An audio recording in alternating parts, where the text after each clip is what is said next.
আফগানিস্তানের বিরুদ্ধে ঘরের মাঠে টি-20 সিরিজের জন্য 16 জনের স্কোয়াড ঘোষণা ভারতীয় ক্রিকেট দলের এবং সেই স্কোয়াডে অনেক অনেক বড় চমক।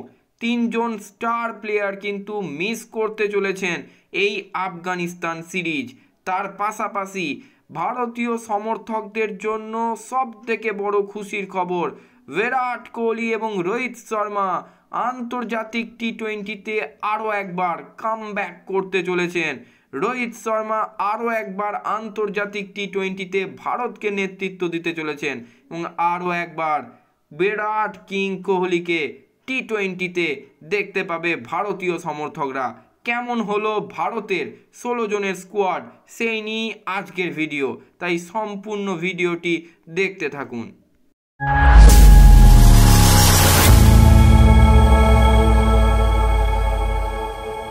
হ্যালো অ্যান্ড ওয়েলকাম গরিবের ক্রিকেট জ্ঞান ইউটিউব পেজে আরও একবার সকলকে স্বাগত জানাই।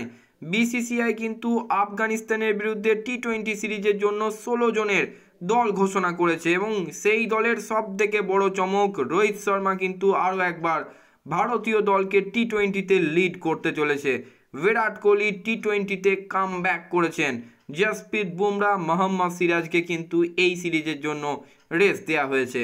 ভারতের 16 জনের স্কোয়াডটা অনেকটা এরকম: ক্যাপ্টেন রোহিত শর্মা, দেন যশস্বী জয়সওয়াল, তিলক ভার্মা, রিঙ্কু সিং, শিবম দুবে, অক্ষর প্যাটেল, অর্শদীপ সিং, আভেশ খান, শুভমান গিল, বিরাট কোহলি, সঞ্জু স্যামসন এবং জিতেশ শর্মা এই দলের 2 উইকেট কিপার, ওয়াশিংটন সুন্দর, রবি বিষ্ণই, কুলদীপ যাদব এবং মুকেশ কুমার। এই হচ্ছে ভারতের 16 জনের স্কোয়াড আফগানিস্তান সিরিজের জন্য। শুধুমাত্র জসপ্রীত বুমরাহ, মোহাম্মদ সিরাজি যে রেস্ট পেয়েছেন তাই নয়, কেএল রাহুল, শ্রেয়স আইয়ার, ঈশান কিষানের মতো অনেক বড় বড় রেগুলার ভারতীয় ক্রিকেটের সঙ্গে যুক্ত থাকা প্লেয়ারকেও কিন্তু এই সিরিজে রেস্ট দেওয়া হয়েছে। দেখুন, এই সিরিজের সব থেকে বড় চমক কিন্তু বিরাট কোহলি এবং রোহিত শর্মার কামব্যাক। টি-20 বিশ্বকাপের আগে ভারতীয় নির্বাচকরা কিন্তু তাদেরকে আরও একবার আন্তর্জাতিক ক্রিকেটে দেখে নিতে চাইছে। তবে এই সিরিজে চোটের জন্য সম্পূর্ণ ছিটকে গেছেন কিন্তু হার্দিক পান্ডে, সূর্যকুমার যাদব এবং ঋতুরাজ গায়কোয়াড়। এই 3 জন প্লেয়ার কিন্তু তারা সম্পূর্ণ সুস্থ হতে পারেননি, তার জন্য কিন্তু এই সিরিজ থেকে সম্পূর্ণভাবে ছিটকে গেছেন।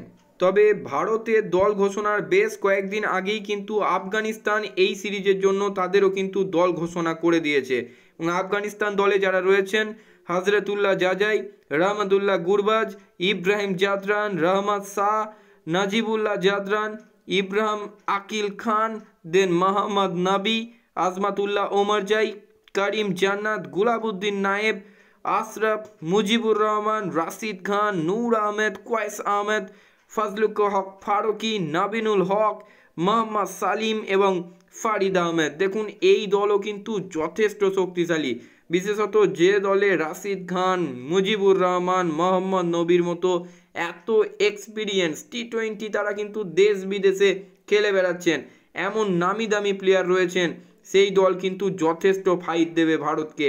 তাই ঘরের মাঠে এই সিরিজ কিন্তু দারুণ হতে চলেছে। আমার বিশ্বাস আফগানিস্তান কিন্তু অন্য অনেক টিমের থেকে ভালো পারফরমেন্স করছে বিগত বেশ কয়েকটা সিরিজে। তাই আমার মনে হচ্ছে একটা টান টান উত্তেজনাপূর্ণ সিরিজ হতে চলেছে এই ভারত বনাম আফগানিস্তান এই সিরিজ। তবে আফগানিস্তানের বিরুদ্ধে সিরিজে খেলতে নামার আগে প্রাক্তন বোর্ড প্রেসিডেন্ট সৌরভ গাঙ্গুলি কিন্তু বিরাট এবং রোহিতকে নিয়ে বড় স্টেটমেন্ট দিয়েছেন। তিনি জানিয়েছেন বিরাট এবং রোহিত দুজনেরই কিন্তু টি-20 বিশ্বকাপ খেলা উচিত।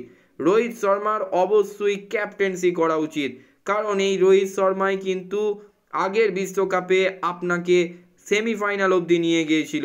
তাই সেই ক্যাপ্টেন ছাড়া কিন্তু এই বিশ্বকাপ খেলা উচিত নয় এবং বিরাট কোহলি কিন্তু সেই বিশ্বকাপেরই সর্বোচ্চ রান স্কোরার ছিলেন।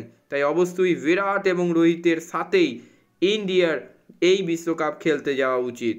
চলুন এক নজরে দেখে নেওয়া যাক ভারত বনাম আফগানিস্তান এই 3 ম্যাচের টি-20 সিরিজ কবে থেকে অনুষ্ঠিত হতে চলেছে এবং ভারতীয় সময় ঠিক কটার সময় এই ম্যাচ সরাসরি সম্প্রচারিত হতে চলেছে। দেখুন, এই টি-20 সিরিজ কিন্তু 3 ম্যাচের হতে চলেছে, যার প্রথম খেলা অনুষ্ঠিত হবে 11ই জানুয়ারি ভারতীয় সময় সন্ধ্যে 7টা থেকে। প্রতিটা টি20 ম্যাচেরই কিন্তু লাইভ সম্প্রচারণ হবে 11ই জানুয়ারি, 14ই জানুয়ারি এবং 17ই জানুয়ারি। এই 3 দিন 3টে টি20 ম্যাচ অনুষ্ঠিত হবে। তবে আবারও বলছি, এই টি20 সিরিজ নিয়ে সবারই উন্মাদনা কিন্তু আরও একবার বেড়ে গেছে। তার একটাই কারণ, বিরাট এবং রোহিতের কামব্যাক। দীর্ঘ 14 মাসের অপেক্ষার অবসান। আফগানিস্তানের বিরুদ্ধে টি20তে নামতে চলেছেন কিং কোহলি। ভারতের হয়ে শেষবার টি20 বিশ্বকাপ জেতানোর লক্ষ্যেই কিন্তু কিং কোহলি ফিরতে চলেছেন। শুধু তাই নয়, 14 মাসের অপেক্ষার অবসান ঘটিয়ে টি20তে ফিরছেন আমাদের প্রিয় ক্যাপ্টেন রোহিত শর্মা। তারও কিন্তু স্বপ্ন থাকবে আরও একবার টি20 বিশ্বকাপটা ছুঁয়ে দেখার। আজকের মতো ভিডিও এই পর্যন্তই। সকলে খুব ভালো থাকুন, সুস্থ থাকুন এবং ক্রিকেট সংক্রান্ত নানান আপডেটের জন্য আমার গরিবের ক্রিকেট জ্ঞান ইউটিউব চ্যানেলটি সাবস্ক্রাইব করে আমার পাশে থাকুন।